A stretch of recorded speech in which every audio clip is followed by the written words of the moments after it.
दोस्तों, एक फ़ोन की कीमत क्या होती है?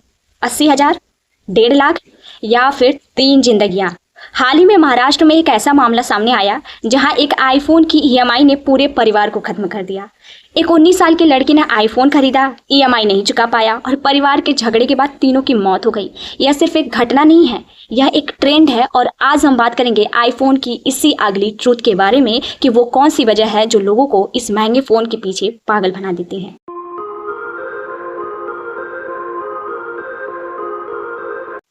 तो सबसे पहले बात करते हैं अगली ट्रूथ की।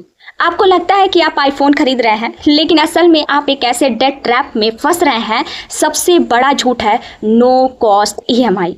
एक सीए ने इसे साइकोलॉजिकल स्कैम बताया है। ये आपको महीने के छोटे पेमेंट पे फोकस करवाता है, ना कि कुल कीमत पर। जैसे अगर आप 1.5 लाख का फ़ोन अगर 12 महीने की ईएमआई में 10,000 पर लेंगे तो वो आपको अफोर्डेबल लगने लगता है, भले ही आप उसे पूरा ना खरीद सके। आपकी कमाई क्या है? औसतन देखा जाए तो हर इंडियन कर्मचारी की महीने की जो सैलरी होती है वो लगभग 20,000 के आसपास होती है।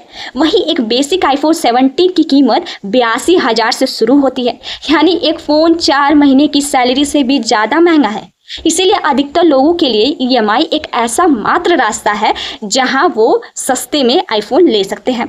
और भारत में आईफोन की ईएमआई की औसत जो अवधि होती है, टेन्योर कह सकते हैं, वो लगभग 17 महीने की होती है, जो किसी भी दूसरे ब्रांड से सबसे ज़्यादा है। लोग 1.5 लाख के फ़ोन की ईएमआई 24 महीने तक चुकाते हैं और जब तक आपका कर्ज खत्म होता है तब तक आपका फ़ोन पुराना हो चुका होता है और उसकी कीमत आधी रह जाती है। आप एक ऐसे चीज़ के लिए कर्ज चुका रहे हैं जिसकी कीमत हर दिन गिरती रहती है। और अगर आप आईफोन से पैसे कमाते हैं, यानी कि आप ब्लॉगर हैं, फोटोग्राफर हैं, कंटेंट क्रिएटर हैं, तो यह आपके लिए एक इन्वेस्टमेंट हो सकता है। लेकिन 90% लोगों के लिए ये सिर्फ एक लाइबिलिटी है।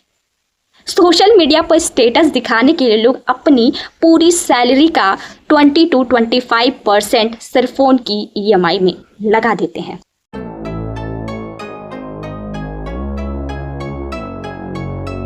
तो सवाल उठता है, अगर ये सब सच है तो लोग आईफोन के पीछे पागल क्यों हैं? इसकी 5 सबसे बड़ी वजह है। Status symbol. आईफोन महज एक फ़ोन नहीं बल्कि एक ऐसा स्टेटस सिंबल बन चुका है। ये दिखाने का एक तरीका है कि मैं एक खास क्लास से बिलोंग करता हूँ। 42% से ज़्यादा स्मार्टफोन ईएमआई पर बिक रहे हैं और प्रीमियम सेगमेंट में ये नंबर 66 तक पहुँच चुका है। यानी लोग स्टेटस के लिए कर्ज लेने को तैयार हैं। एक फोमो बना हुआ है। जब आपके सभी दोस्तों के पास नया आईफोन होता है तो आपको भी लगता है कि आपके पास ये आईफोन होना चाहिए। सोशल मीडिया पर इन्फ्लुएंसर और दोस्त इसे इतना ज़्यादा दिखाते हैं कि आपको ऐसा लगने लगता है कि बिना आईफोन के आप पीछे रह जाएंगे। एप्पल का जो इकोसिस्टम है वो बहुत ही जो है अफोर्डेबल हो चुका है और उन्होंने एक ऐसा जाल बना के रखा हुआ है जहां एक बार आप आईफोन, माइक या फिर एयरपॉड खरीद लेते हैं तो उनसे पीछा छुड़ाना मुश्किल ही नहीं नामुमकिन हो जाता है।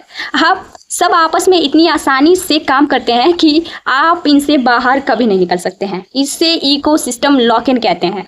एंड एक परसिव वैल्यू बन चुका है। लोगों को लगता है कि आईफोन बेस्ट है, उन्हें लगता है कि यह ज़्यादा स्मूथ है, प्रीमियम है और इसके अलावा ईएमआई की वजह से वो इसे महंगा नहीं मानते हैं। और 5वां सबसे इम्पॉर्टेंट, आइडेंटिटी।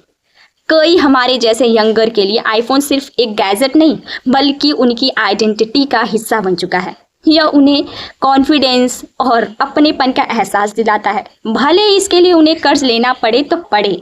और यह एक कड़वी सच्चाई बन चुकी है।